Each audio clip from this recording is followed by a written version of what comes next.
Hello and welcome to Laytechs Weekly episode 2nd September 2020.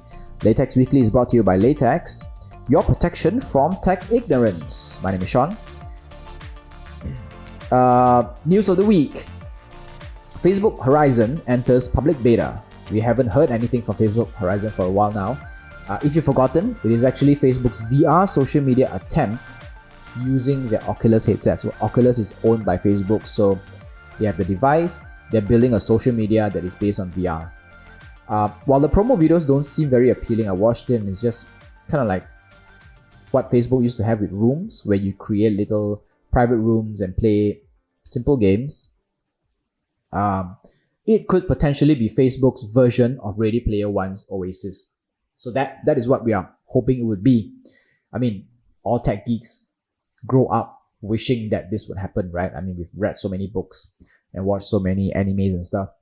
It's right now entering invite-only public beta and works only on Oculus Quest and Rift in the US and Canada. So it's quite limited, but it's a beta. So whatever that we're doing, it's still kind of like there's nothing much going on, right?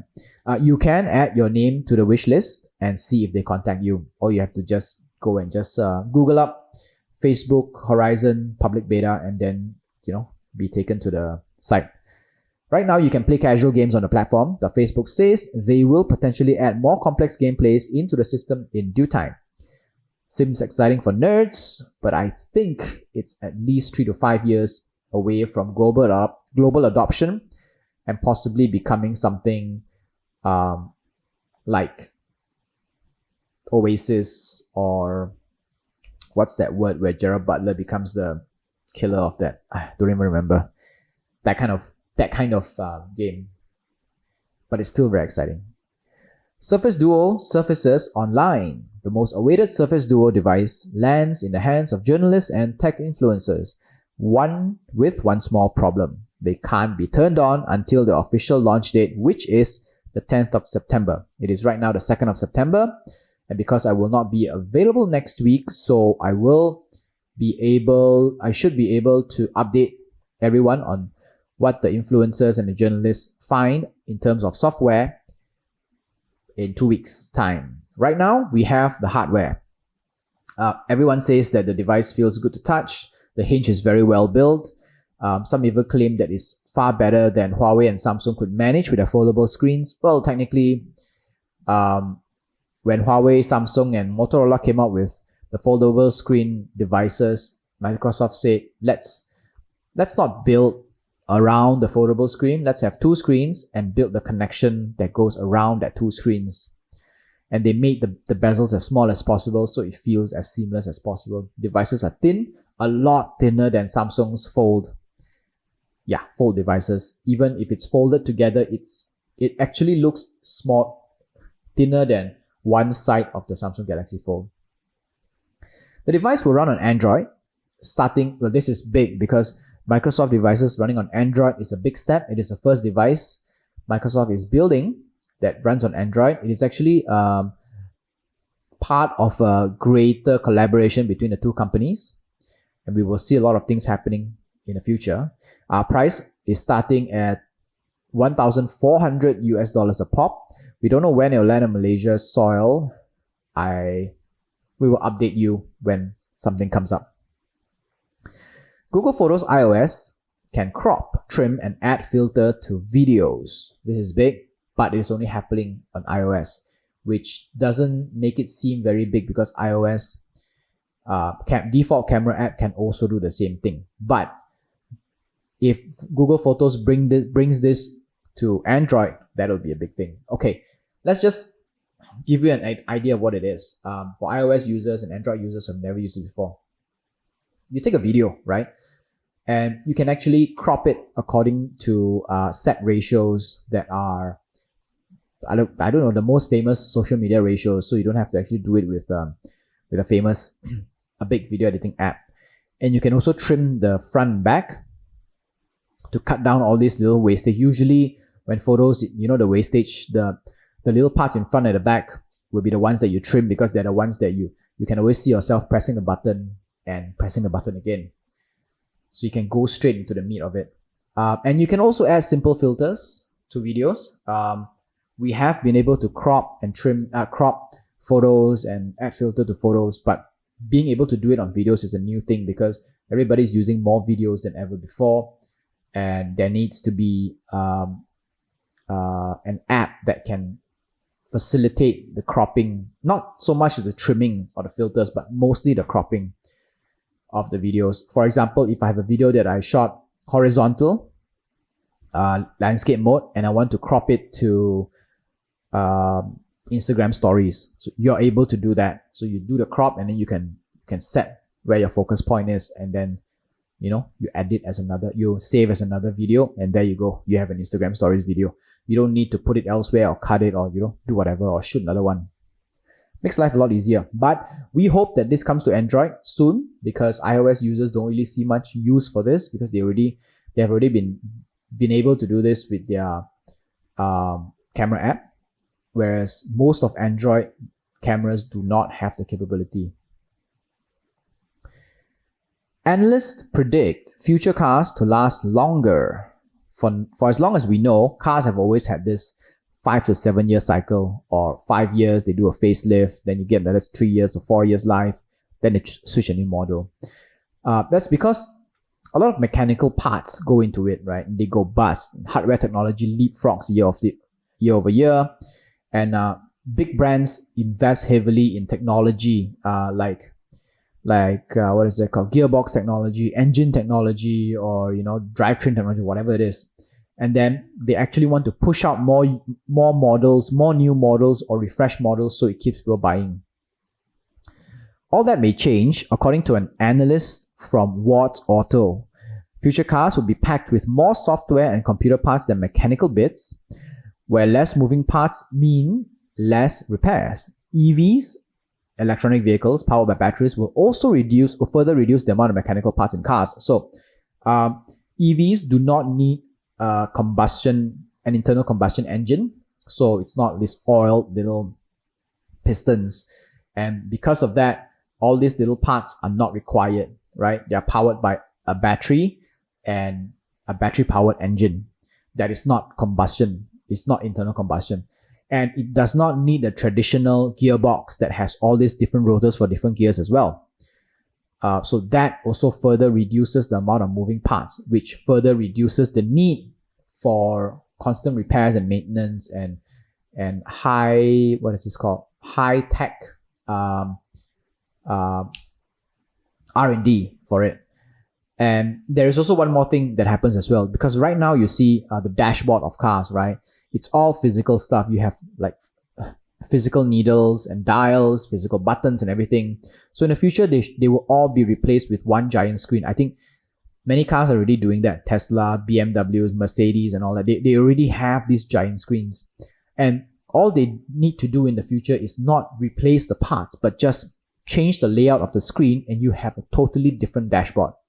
Of course, the downside is that when you can't touch buttons, then you have to look for it, which means that you need to take your eyes off of driving to look for it, which can increase the chance of accidents. But like what Tesla is doing with the autopilot, potentially you may not even need to actively drive the entire time anyway. So that is that. And Tesla has actually demonstrated being able to do updates over the air and also live monitoring of your vehicle, which means that they can track and see exactly what's going on, what needs to be changed. So you don't need your car to be brought into workshop for maintenance checks all the time. But the analyst also says that this change will not happen quickly, and it will not be easy. There will always be smaller and forward-thinking firms that will take the lead, while incumbents refuse to budge. It's the same in all technology. Incumbents are always staying with the status quo. They refuse to move, while the new ones will come in and they'll eat them up like breakfast. Either way, sooner or later, we will have to live with cars that last a whole lot longer than they do now, which is a good thing for the environment, because a lot of resources go into building new cars, and a lot of these resources are non-recyclable and non-replenishable. Common malware found approved by Apple on the Mac. Okay, before we go on to this one, I just want to debunk a myth. Everybody says that Apple Macs have less malware than Windows. That is not true. Macs have gotten a lot of new malwares and a lot more vulnerable to malwares in the past 5 to 7 years. So if you're on a Mac and you think that you don't need an antivirus because a Mac will never be infected, go get one because your Mac can be infected. Right.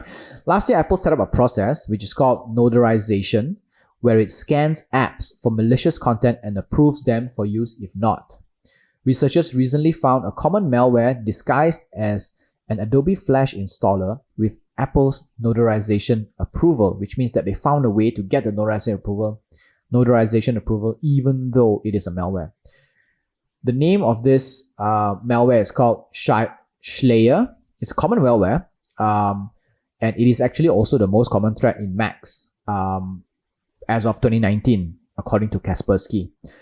How it works is it intercepts encrypted web traffic. So when you go to a website or whatever it is, website, even HTTPS enabled ones, and replace the address with its own ads.